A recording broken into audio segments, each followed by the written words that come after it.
मैं मीता बिश्नोई। आज हम लोग एंजॉय पोथोस की समर केयर देखेंगे। और स्पेशली समर केयर क्यों? क्योंकि समर इसके लिए काफ़ी इम्पोर्टेंट होता है कई तरीक़ों से।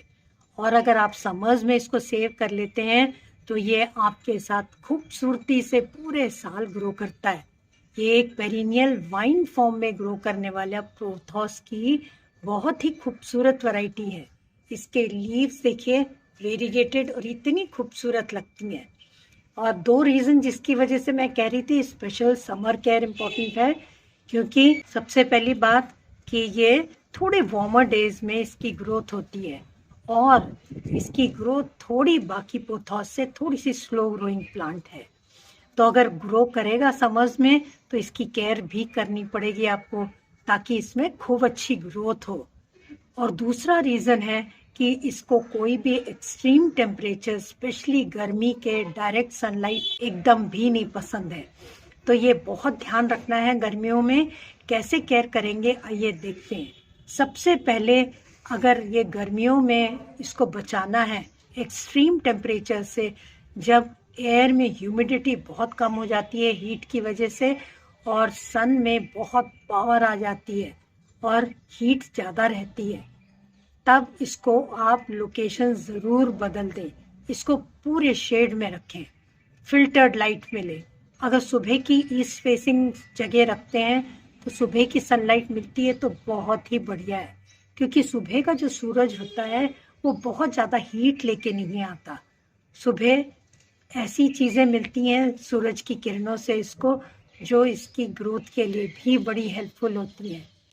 तो अगर ये आपके घर बालकनी में या गार्डन में वेस्ट में रखा हुआ है और ईस्ट में भी आप रख सकते हैं तो ज़रूर शिफ्ट कर दीजिए और इसको पूरे शेड में रख दीजिए, फिल्टर्ड लाइट में।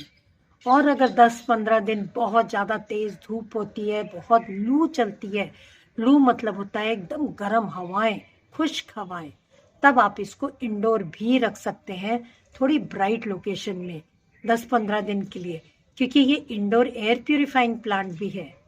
और इसको आप ग्रो भी अलग अलग तरीके से कर सकते हैं। अगर छोटे कंटेनर में रखा है, लगाया हुआ है, तो आपको कोई प्रॉब्लम ही नहीं होगी शिफ्ट करने में। ये एक और कंटेनर है, ये भी ज़्यादा बड़ा नहीं है। पहला वाला सेरेमिक था और दूसरा वाला टिन का है, मेटालिक है। तो ये दोनों छोटे कंटेनर्स हैं, दोनों बहुत इजीली शिफ्ट हो जाते हैं इंडोर भी और आउटडोर भी। तो गर्मियों में 10 15 दिन के लिए मैं इनको ज़रूर अंदर रख लेती हूँ, ताकि थोड़ी हीट से इसको बचा सकूँ। एक तो हो गया कि लोकेशन बदल देंगे, और दूसरी चीज़ इसको पसंद है थोड़ी सी ह्यूमिडिटी। ह्यूमिडिटी एयर में कम हो जाती है बहुत ज़्यादा गर्मियों में। तब आप क्या कर सकते हैं, इसको जब भी वाटरिंग करें, स्पेशली अगर बाहर रखा हुआ है, तो इसको अच्छे से शावर भी कर दें। और खूब अच्छा पानी अगर डाल रहे हैं तो ये ध्यान रहे कि इसमें वेल ड्रेनिंग सॉइल है और इसका ड्रेनेज होल बहुत बढ़िया है, क्योंकि ओवर वाटरिंग से भी इसकी रूट्स खराब हो जाती हैं। तो उसके लिए आप सॉइल ले सकते हैं, 1 part garden soil, 1 part leaf mould, 1 part compost. Compost में काउडंग मैन्योर, साथ में ले सकते हैं नीम खली, बोन मील और फंगीसाइड। और इससे बहुत अच्छा ट्रेनिंग सॉइल बनेगी, भुरभुरी पानी डालेंगे और एकदम निकल जाएगा। ड्रेनेज होल खुला रखें, बारिश हो जाती है तो आप इनको स्टैंड पे रख सकते हैं, ताकि ओवर वाटरिंग से ये ना खराब हो।